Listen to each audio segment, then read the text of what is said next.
Well, let's go now to Joe Siracusa, who's a political analyst and a professor of global futures. He joins us from Melbourne, Australia. Good to have you back with us, Professor. Donald Trump was the first to officially announce on social media that a ceasefire deal has been agreed. Is this a diplomatic victory for the US president?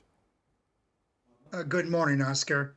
Not really. I mean, no one's really talking about what's really happened here, and that is this is a ceasefire born of exhaustion. Hamas is decimated. The Israelis have put everything they have into this.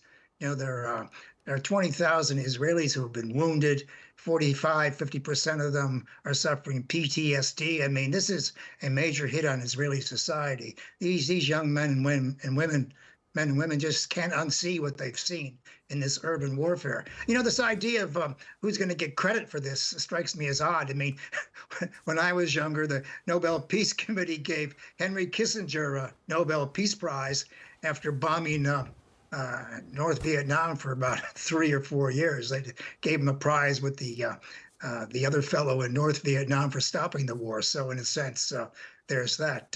Look, Trump's going to be queuing up. He's going to do everything he can to be seen with the hostages who will return. I think they're 20 out of 48, and must be in terrible shape anyway. But this is a ceasefire born of exhaustion.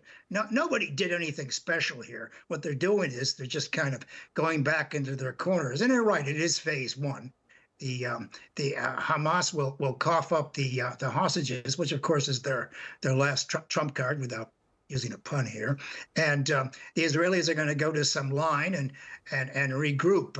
But I think the key here is when the Israelis tried to kill the Hamas negotiator who was in Qatar or Doha at the time last month. I mean, Trump is not settling. He's not putting pressure on Netanyahu because he's got this really good feeling about life.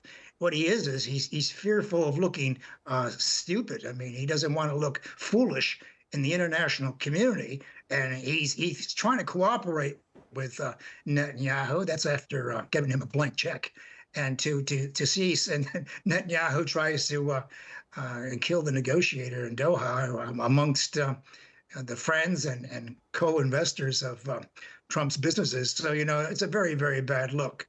I think it's just wonderful if lives can be saved in the days ahead. It has a long way to go. But this isn't really a peace plan. It's a roadmap. Lots of things have to happen. And it seems to me that the two key things that fascinate me, and I've been looking at ceasefires all my life from the Vietnam War forward, is that Trump has offered Hamas amnesty if they say they're going to play nice, and offer them safe passage out of the country if they don't want to play nice. I mean, I can't imagine the Israeli Defense Force putting up with this kind of declaration that they're going to play nice in the future. I mean, there are all kinds of things that have to be worked out here. But look, you got to start somewhere. And, no war has ever started. No war has ever been prevented without diplomacy, Oscar. No war has ever been ended without diplomacy. So this is a diplomatic effort and a ceasefire. Trump is going to go to the head of the queue. He's going to elbow everybody out of the way, try to collect the Nobel Peace Prize for what it's worth. He thinks that's very important on his CV.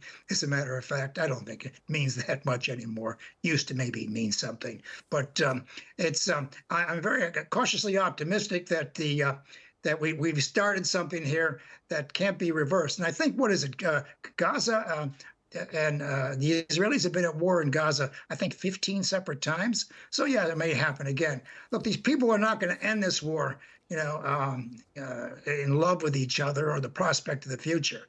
They're going to end the war because they're exhausted.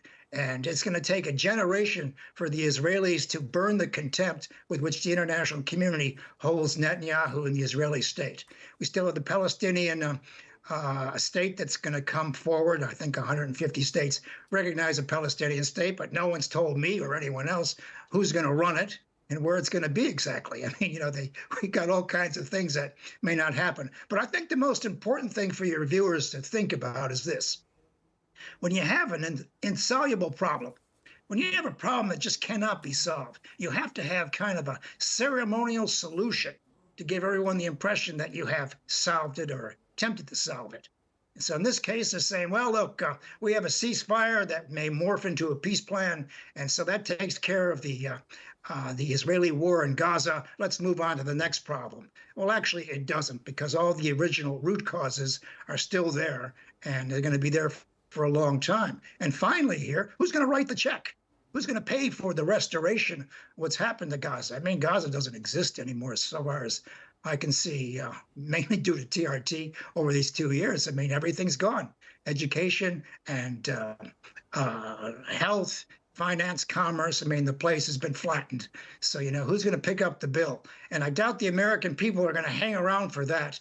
And of course, Donald Trump, as I say, is very excited to get some credit for this. And, if that's what it takes to get America on side for just a minute, because America allowed Netanyahu to do all this. If that's what it takes to give him a Nobel Prize, then give him the Nobel Prize, as long as he can start the process of stop killing each other.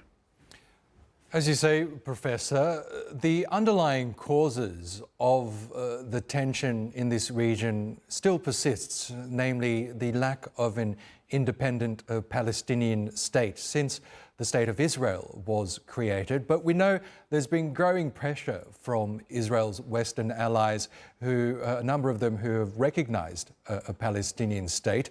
Do you believe that this deal could pave the way to a broader political solution towards that? I think it will. I mean, if enough people are convinced that this is the beginning of laying the foundation for a Palestinian state, then it will have that effect. Yes, I do. I think a lot of nations are prepared to contribute. They don't know where or what or to what extent, but I think it would take that problem off the burner. The trouble is that the Palestinian state, for my money, Oscar, is coming about 20 years too late. It's a little late in the game to be trying to play to create a state where the Israelis have really taken this place over. They've taken over the West Bank. I mean, the Israelis have won the war by all traditional standards. The thing is that nobody wants to give them credit for what they've done. So we're going to go back to the drawing board in some ways. But I'd love to see a Palestinian state. The trouble is, I don't know who's going to run it. Is Hamas going to be there? Are the friends of Hamas going to be there? Are the Palestinian authorities going to be there? And when I think about Tony Blair as running a board that's in charge of the Palestinian state, I tell you what, there's sometimes in our observations of history where you have to have a sense of humor. Putting Tony Blair in charge of this just strikes me as very odd. Yes, and the appointment of Tony Blair, the former British Prime Minister, certainly raised a few eyebrows at the time, namely because he was seen as one of the co-conspirators to the Iraq War, which, as we now know, wasn't based on any credible information. But looking at the Gaza situation more closely, you talk about the longer-term future for Palestinians there, but I guess for now, the Palestinians living in Gaza are more concerned about the present, about Israel's assault halting. Do you believe we can see that, I guess, after Israel signs the deal? And how long will that cessation in hostilities last?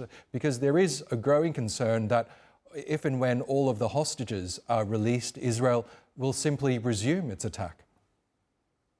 Well, I'd like to think that it's possible that it will stop for all intents and purposes. But keep in mind, after we had an armistice with North Korea in 1953, what is it, Oscar? It's still going on. Some of these things, they never take effect. They just go on and on forever. But I'd like to think that this will take root. I think people are fed up with this.